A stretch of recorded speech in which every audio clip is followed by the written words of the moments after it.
Hey there, this is Brenda from Phydeaux Designs in Fiber and Dimensional Dyeing. And I'm going to show you really quick a brand new colorway. I was able to dye a few brand new colorways the other day as I was finishing up some orders, and I had some extra yarn that wasn't for orders.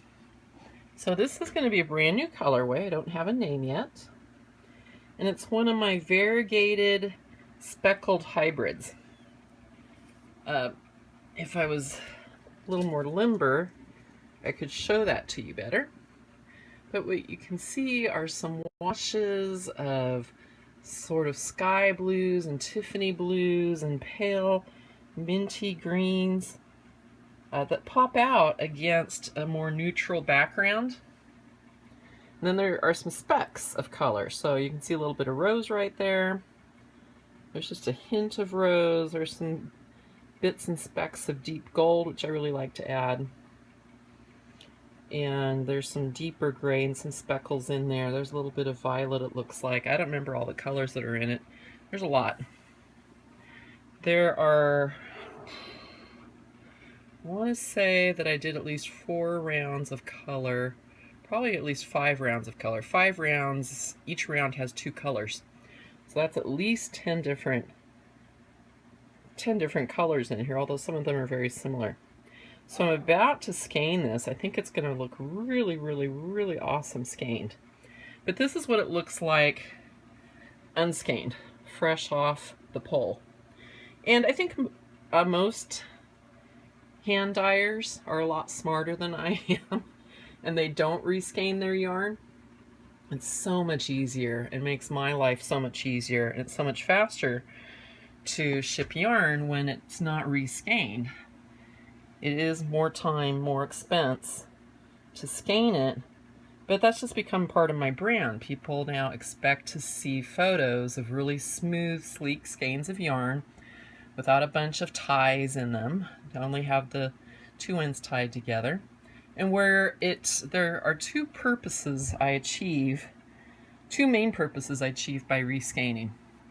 One is to eliminate knots and tangles. So this skein of yarn is not going to have a lot of knots and tangles, but you can see a little bit right there.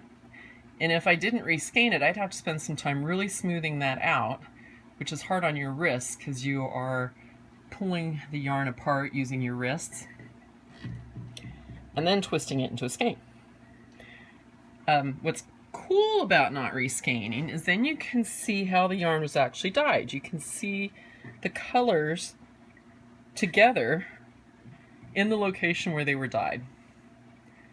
What's cool about reskeining, though, and this is the other thing that I achieve, is it gives you, the end user, a better idea of what this will look like when you knit it. Let me see if I have, okay, so this is Mirden,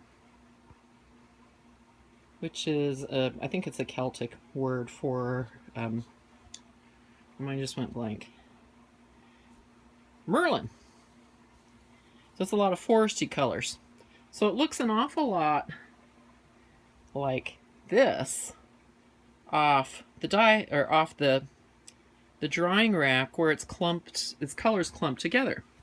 But when I reskein it, now you can see the colors really interspersed.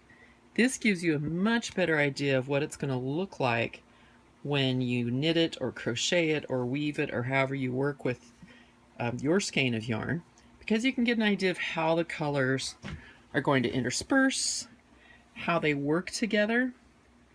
And a lot of times I say the magic happens with reskeining.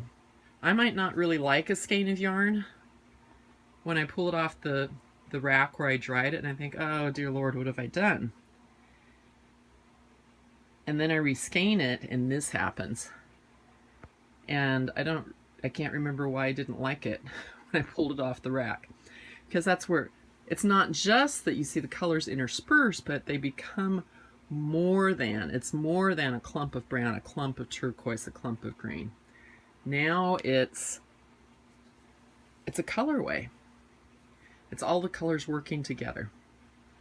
So I just wanted to show you that. I have a couple of other new colors that I'll take quick videos of throughout the day to show you.